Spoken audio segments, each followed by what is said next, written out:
Salut à tous et bienvenue sur ce nouveau numéro d'Info Rayon. Déjà, vous allez nous excuser pour la semaine dernière, on n'a pas pu tourner l'émission. On a eu 2-3 soucis et heureusement pour nous, nous avons pu les régler. Et aujourd'hui, nous sommes contents d'être à nouveau devant vous, de vous partager les nouvelles, de rire avec vous, de parler de tout et de rien. Des choses qui nous font rire, qui nous mettent bien ou qui nous tracassent dans ce pays. Aujourd'hui, comme presque tous les jours, et comme ce sera tous les jours, j'ai des journaux. Et on va vous accompagner. Vous et moi allons aller dans cette revue de presse qui sera soit intéressante, soit marrante, soit déprimante, parce qu'il faut l'avouer, l'actualité du pays est parfois lourde, mais alors là, très lourde.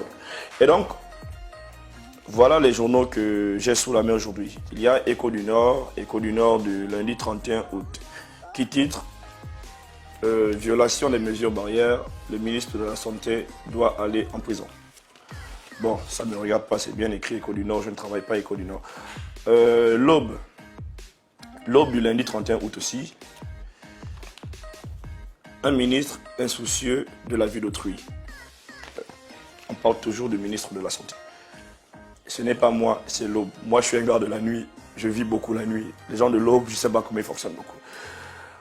Après l'Aube et Écho du Nord, il y a La Loupe.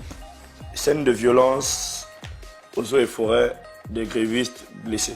Je crois que vous avez vu comment des pères de famille étaient à genoux là, comment Okulu White a décidé d'appeler la gendarmerie pour les faire tabasser, les faire gazer. Je crois que c'est de ça que les frangins sont en train de parler dans ce numéro-là. Après La Loupe, il y a Le Banja. Interview de Frédéric Massavala Mamumba. Je crois que 2016 a fait bouger les lignes. Je crois que 2016 a vraiment fait bouger les lignes dans sa vie parce que lui, il a fait la prison, il est ressorti quand les Lacruche étaient dehors. Lui, ses lignes ont quand même beaucoup bougé. Voilà.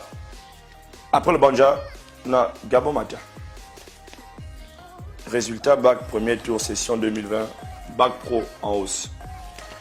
Et on voit un frangin qui porte son élément qui a certainement gagné le bac, en tout cas c'est la joie, sans respect des mesures barrières. Vous allez nous répéter ça, fatigué. Pas grand monde ne respecte les mesures barrières. D'abord, vous êtes parti à l'Assemblée nationale pour valider la déclaration de politique générale. Vous étiez 140 députés ou 141, plus les 33 membres du gouvernement, plus les journalistes dans la salle. Les gars, vous-même, vous n'avez pas trop respecté la distanciation sociale. Donc, on termine Gabon Matin. Et après, il y a l'autorité. Je ne vais jamais en kiosque sans acheter l'Union. Parce que l'Union, c'est comme Gabon Première, l'Union, c'est le patron, c'est l'autorité. Il demande il ne demande pas, j'achète toujours l'Union.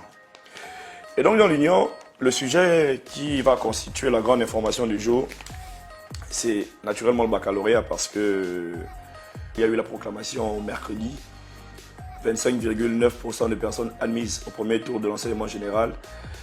On va se féliciter, hein. Ils vont dire que oui, c'était meilleur que l'année dernière, mais les gars, 25% de réussite au bac au premier tour. Ça veut dire que sur 100 personnes qui vont se présenter, sur 100 candidats, il n'y a que 25 élèves qui arrivent à avoir 10 de moyenne. Est-ce qu'on se rend compte du niveau de médiocrité dans lequel on est? Donc 100 personnes vont composer, mais il n'y a que 25, même pas 30, même pas 40, même pas 50, il n'y a que 25 personnes qui arrivent à avoir 10 de moyenne. Avec le second tour qui sera proclamé le 10, il y aura naturellement plus de personnes admises et donc le taux de réussite va monter. Mais il faut qu'on arrive à trouver des mécanismes, il faut qu'on arrive à trouver des comportements, il faut qu'on arrive à trouver des infrastructures peut-être qui permettront à plus de jeunes Gabonais d'avoir au moins 10 de moyenne au baccalauréat.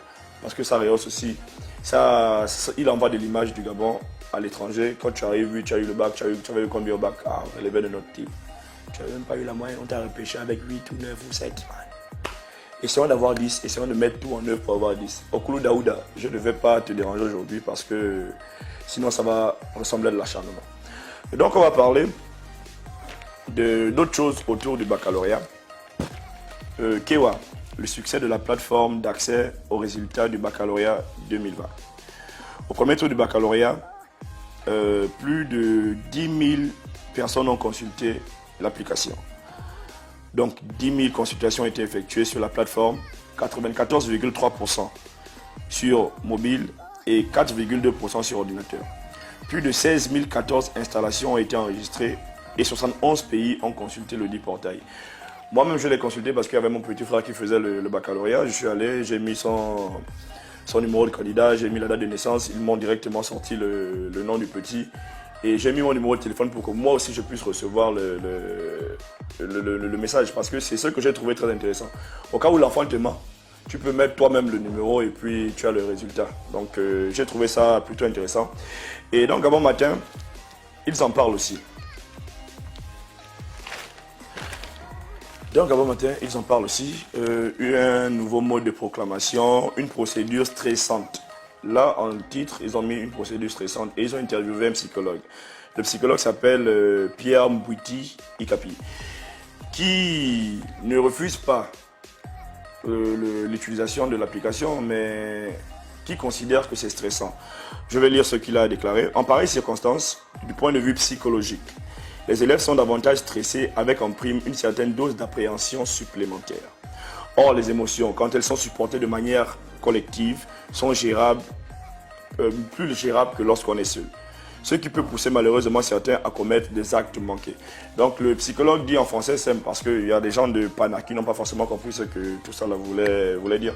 En français simple, le psychologue dit que, d'accord, on était obligé d'utiliser l'application peut-être parce qu'il fallait éviter les rapprochements, les embrassades, la liesse populaire habituelle lors de la proclamation du bac, même si les députés peuvent se retrouver à 140 à l'Assemblée nationale, ça c'est pas grave, mais que c'est une procédure stressante parce que là tu flippes. Et moi j'ai flippé parce qu'à 17h tout le monde fêtait déjà, oh mon petit frère a eu le bac, oh tel a eu le bac, oh la cheese a eu le bac. Et moi j'attendais le message pour mon petit frère.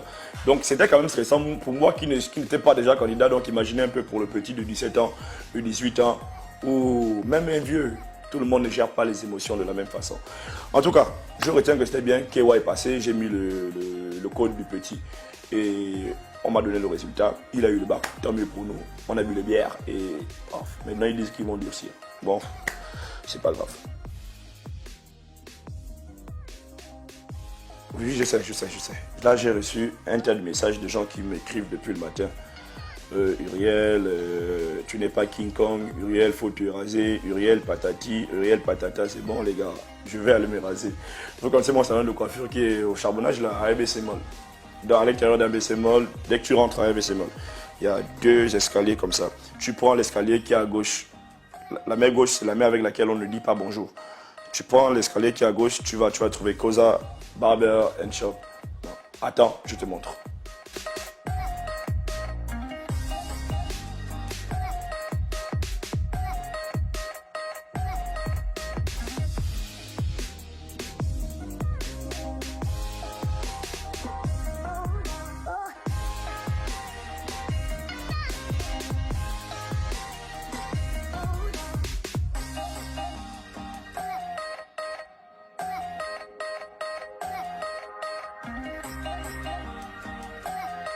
Et donc la petite information pour couronner le tout, parce qu'il faut bien qu'on en parle, C'est pas que j'ai forcément envie de parler de ça. Mais bon, c'est une actualité et puis il faut bien qu'on en parle. La petite information, c'est la déclaration de politique générale du Premier ministre. Je ne dis pas petite parce que je banalise la symbolique de ça. Parce que c'est quand même le Premier ministre qui doit appliquer la politique du chef de l'État, qui se présente devant la représentation nationale. Pour les gens du Bunji, représentation nationale, ça veut dire c'est l'Assemblée nationale qu'on appelle ça comme ça. Donc, elle se présente devant la représentation nationale pour leur dire que bon, c'est vous les élus du peuple, voilà ce que j'envisage de faire, voilà ce que je veux faire. Et c'est maintenant eux, au sortir de ça, qui lui disent que maman, regarde là, tu nous as menti, maman, regarde ça là, c'est pas réalisable, ou bien maman, regarde, hein, nous, on ne veut pas mieux, tu laisses tomber ton affaire de Premier ministre là. C'est ça la symbolique autour. Normalement, ce n'est pas un événement banal, mais c'est une petite information parce qu'on en a marre des déclarations de politique générale et puis rien n'aboutit. Moi, dans ma vie de jeune Gabonais, depuis que j'ai ouvert les yeux de manière consciente, j'ai connu une toute même Premier ministre. J'ai connu Eyege, Premier ministre. J'ai connu le papa de Bikele qui a quand même fait quelque chose à Bikele, Premier ministre. Les 2 gars d'OIM qui sont passés. Le diplomate Kota, paix à son âme. Et là, on vient de nous coller une femme. La maman Pongwe Beg là.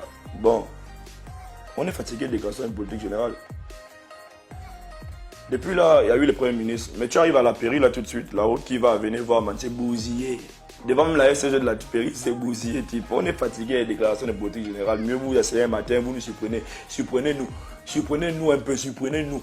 Julien avait fait le pont de 9 mètres en 3 ans en Zion. Surprenez-nous comme ça, on se réveille un matin, on trouve ça. Surprenez-nous. Hein? Voilà. À votre tour, Nimawan. Restez concentrés, ne vous éloignez pas de l'objectif.